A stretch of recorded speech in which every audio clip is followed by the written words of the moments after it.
একদা একটা গ্রামে নিশা নামে একটি 7 বছরের ছোট মেয়ে বসবাস করত। তার পরিবারে 3 জন ছিল, সে, তার বাবা ও মা।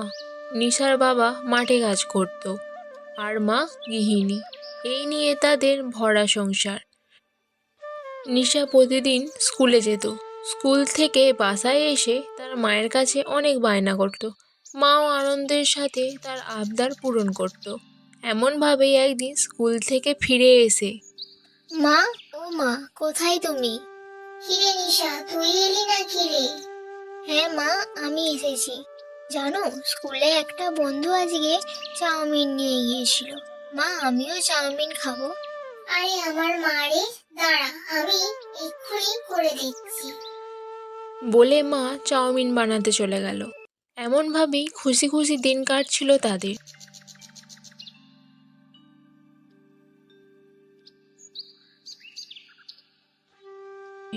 কিন্তু নিশার জীবনে এই খুশি স্থায়ী হলো না। মা টাইফয়েড জ্বরে ভুগতে লাগলো। তার শরীর ক্রমাগত খারাপ হয়ে যাচ্ছিল। তার সারা শরীর অবশ হয়ে যায়। নিশার বাবা প্রশান দেখলো তাদের খাওয়া দাওয়ার বিশাল অসুবিধা হচ্ছে। নিশা অনেক ছোট থাকায় কোনো কাজ করতে পারছে না। তাই তিনি সিদ্ধান্ত নিল আরও একটা বিয়ে করবে।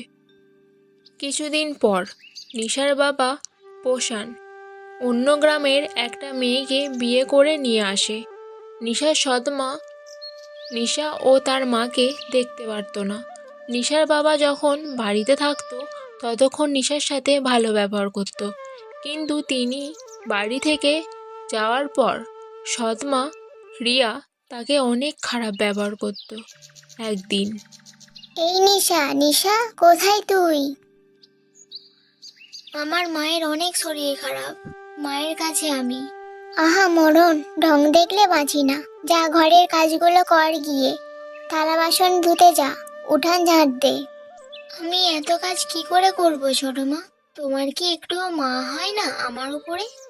ঢঙের কথা বলিস না তো নিশা, যা কাজ কর। আমাকে তো স্কুলে যেতে হবে ছোট মা। তোর স্কুলে গিয়ে কোনো কাজ নেই, ঘরের কাজ কর, ওটাই কাজে আসবে। বলে মুখ ঝামটা মেরে চলে গেল। নিশাও কাঁদতে কাঁদতে গিয়ে ঘরের কাজকর্ম করতে লাগলো। এইভাবে তার কষ্টের দিনগুলো কাটতে লাগলো। একদিন নিশা কাঁদছে আর কাজ করছে।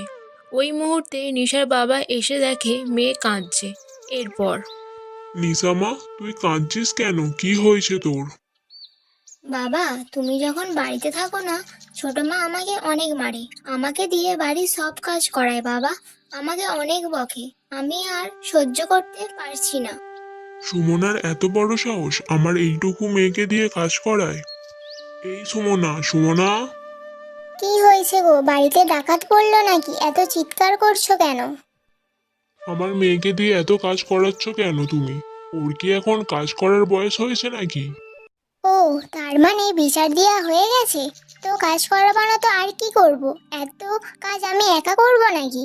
ঢিঙ্গি মেয়ে হয়েছে, এবাড়া ওপাড়া ঘুরে বেড়ায়। স্কুলে না গিয়ে তাই কাজ করাচ্ছি। আর যেন কখনো না শুনি আমার মেয়ে কাজ করছে। আমার হয়েছে যেন যত জ্বালা। বাইরে কাজ করে এসে ঘরে এসব ভালো লাগে না আর। এমন চলতে থাকলে আমি আর বাড়ি আসবো না। প্রায় 3 বছর পর তার ছোট মার কোলজুড়ে একটা ছেলে সন্তানের আগমন হলো। এই সন্তানকে পেয়ে নিশার বাবা যেন নিশাকে একবারেই ভুলে গেল। নিশার ভাই হবার পর নিশার ছোট মা অত্যাচার আরও বেড়ে গেল। সুমনা নিশাকে দিয়ে রান্নাবান্নার কাজও করাতো। এর মধ্যে নিশার মাও মারা গেল। নিশার কষ্টের কথা বলার শেষ জায়গাটাও ফুরিয়ে যায়। নিশার দিনকাল এইভাবেই কষ্টে কষ্টে কাটতে লাগলো। একদিন হঠাৎ করে নিশার ছোট মা দেখল তার ছেলে বিশাল ঘরে নেই। এইটুকু 3 বছরের ছোট্ট ছেলে কোথায় গেল ভাবতে ভাবতে খুঁজতে লাগলেন। হায়রে হায়রে, আমার সোনামানিক। বিশাল বাবা, কোথায় গেলি রে? ও বিশাল, বিশাল!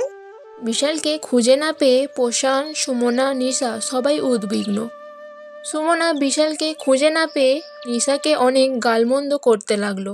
তিনি ভাবতে লাগলেন নিশাকে তিনি দেখতে পারেন না। নিশা হয়তো বিশালকে কিছু করেছে।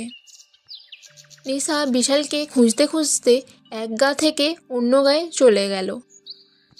দেখলো বিশাল একটা গাছের পিছনে বসে কাঁদছে, আর তার পাশে একটা কুকুর তাকে কামড়ে দেওয়ার জন্য উঠে পড়ে লেগেছে।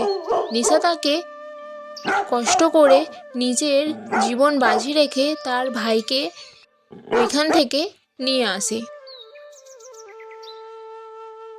বিশাল বাড়ি ফিরে মাকে জড়িয়ে ধরে কেঁদে দেয়। তার মাও তাকে দেখে কেঁদে দেয়। তারপর বিশাল সব কথা বলে, কিভাবে সে হারিয়ে গেল, কিভাবে নিশা তাকে বাঁচালো। সুমনা বিশালকে ছেড়ে নিশার কাছে আসে এবং নিশাকে জড়িয়ে ধরে কেঁদে বলে, নিশা মা, আমাকে ক্ষমা করে দে মা, আমি তোকে অনেক কষ্ট দিয়েছি। মা, তুই আজকে আমার ছেলেকে বাঁচিয়ে আমার চোখ খুলে দিলি।